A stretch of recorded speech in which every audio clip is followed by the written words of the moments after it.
Warning, the chronological explanation of the situation is totally irrelevant to the question. What's the question? Irrelevant if the truths don't match from the schoolhouse to the pulpit, even at a 360-degree pull or a full twist. These explanations will give you some tools for you to build with, brought to you by the council. This is all facts and no bullshit. What's going on, brother? What up, bro? Plan. It's the Council council, of you the facts, bastard. ladies and gentlemen. This is all facts Oh, and no bullshit. So segment show, little side show for you. You know what I'm saying? Keep things rolling on the ball. Give you something to look forward to the next episode. Just got done with episode 1. Feels good. sure does, man. Feels very Yeah. good. Appreciate everybody following us at the King's Council on Absolutely. Facebook, Instagram, Twitter, YouTube. We appreciate y'all. You know what I'm saying? Grateful Real for this, yeah. grateful. We want to make sure we go out of our way and express our gratitude and our thanks for all you loyalists, all you followers, man, that that's been tuning in, that's been taking the time to give us, little critiques here and there, just to connect with the people, man. We greatly appreciative of that shit, man. That is true. My mother had the nerve to tell me, nigga, you curse too much. So I'm gonna try my best. Try. I'm gonna try to not do so much today. We'll see Yeah. how the fuck that You see how goes. that fit in, right? See how that happened? There you go. Already. There you go. Already. Sorry, mama. You already apologizing. Yes, man. Yeah, bro. We definitely respect and thank everybody for following. Love y'all. All the support has been real. Um, got over 100 followers, over 100 followers now on the Facebook page, and Yeah, views is going up from episode 1 in the inauguration special. So we thank y'all. Keep it pumping definitely. for real. We do this for y'all, and we love what we're getting back. So we're gonna keep it rolling. Yeah, Real. it's getting live, man. Got some things we want to talk about. Look forward to next coming up on this episode 2, dog. Right here, we're gonna talk about just a little bit. You know what I'm saying? Some things, Just a little bit, some things, a man. little bit. Okay. You know what I mean? Um, Definitely for the next episode, it's a big topic we're gonna talk about. The stock market, the equality in it, and how things have transpired from its history to beginning, afterwards, how it's transpired to what it is now, and how Mhm. people are active in it. We're gonna leave that for episode 2 today. We just gonna get to a little bit, side notes and key things. You know what I'm saying? Entertaining for them folks. Um, Definitely. Definitely got some Black history we want to point out. We got some topics on your side. I know you want to get to. You know what Right. I mean? Some ideals we gotta attack. You know what I Mhm. mean? And some bashing we gotta attack. And I know you feel offended by some things, dog. So Yeah, for episode 2, man, we gonna be talking about the Morgan Wallen situation, country artists, the how the world's shunning him, about the N word and the racial slur and our perspective on it. You know what I'm saying? right, We also going to speak on the legacy of Brady. yeah, You as know, far we as we talk go, about the Super yeah, we Bowl go win and about the everything boat. like that. We definitely gotta, acknowledge that and ask the real question: what makes a person a goat? Mm. You know what I'm saying? We're gonna talk about that later. I like that. I like Yeah, that. That's dope. definitely. So yeah, let's get right into it, dog. You Let's get know into what I it. mean? All right. So yeah, man. Like I said, we getting into some Black history. Most don't know.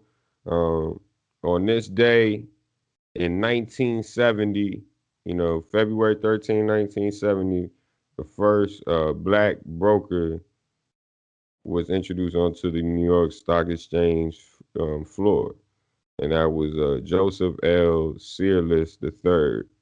He was actually a NFL player first before becoming a broker, and after his career in the NFL, he decided to get into investing and things like that, and worked his way up into learning how to invest, how to put people on in the mix of investing, and became a broker actually officially on in the New York Stock Exchange in 1970. So definitely big kudos to Joseph L. Searles. His impact, you know what I mean, is left legacies, that really people don't even pay attention to. Uh, Exactly.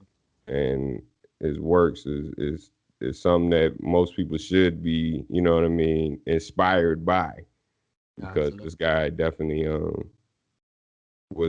is definitely different and outstanding in his own time.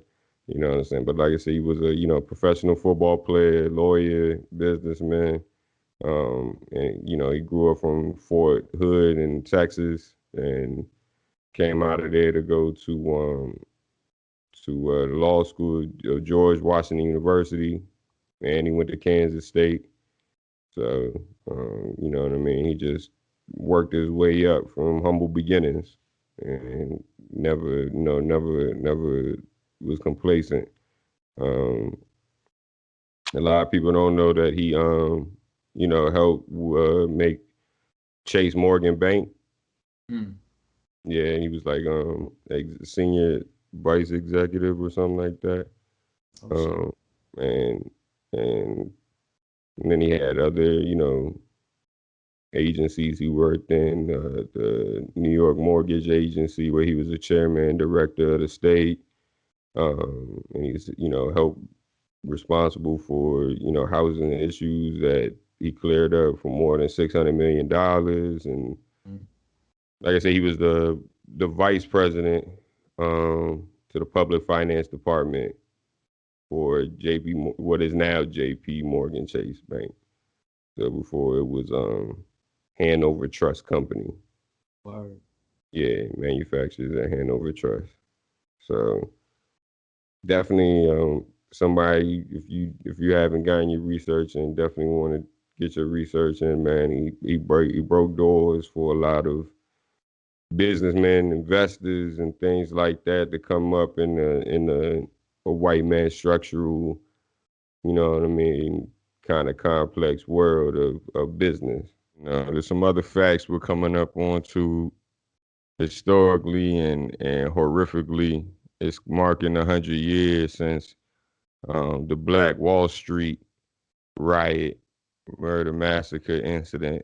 For those who don't know, the Black Wall Street incident happened in Tulsa, Oklahoma, in the city of Tulsa. And in 1921, it was a rich and prosperous African American community on the Greenwood Avenue.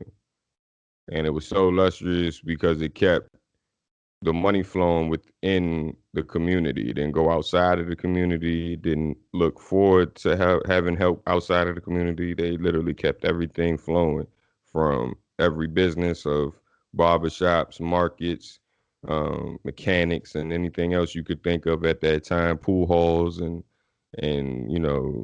bootleggers, swing saloons, and all of that. They kept it hand in hand, money flowing through that Greenwood Avenue district. And because of some wrong allegations, racist allegations that transpired between a white woman and a black man at that time, a allegation of rape, false accusation of rape. Of course, the majority of Caucasians decided to riot upon the Greenwood Avenue looking for justice, and they burnt over $2 million worth of goods and property, which is now like worth 29 million. They said, Hmm. the article I read from the Washington Post, and other sources. But yeah, they took over that area and burned it down and just caused a ruckus. You know what I mean? People lives was lost. I think it was over. I think 300 died and 800 were injured, and a lot of history was lost in a prosperous African American community. And come July, it'll mark 100 years since that happened. So, had that not happened, we would have seen a different culture and stigma in African American culture and community as far as what we should aspire to be like and things like that. But you Most strive on, you take on the clues of success and how to maneuver and figure out how they prospered and try to mimic those things to try and build something similar possibly later on in America. yeah. And there's some diverse, from that though, there's some things that are still diversely going on in that area. Some black business owners are still there, like Guy Troupe with his cafe down there, and there's a couple of articles in the Washington Post speaking on how the more or less white owners are buying up the industrial zones Right. and restricting certain buildings and landscapes that can't be more or less owned or built because of zoning property issues and things like that. So it's pushing African American owners further away from the Greenwood Avenue where Mm. Black Wall Street used to be. And there's just a whole issue on that. It's been going on, of course, now for quite some time, but it seems like more and more as the 100-year mark comes up, they're closing down more and more black-owned businesses and moving more and more black owners out of that area. But on the flip coin side, there is a new woman head CEO of a trust and bank coming up now.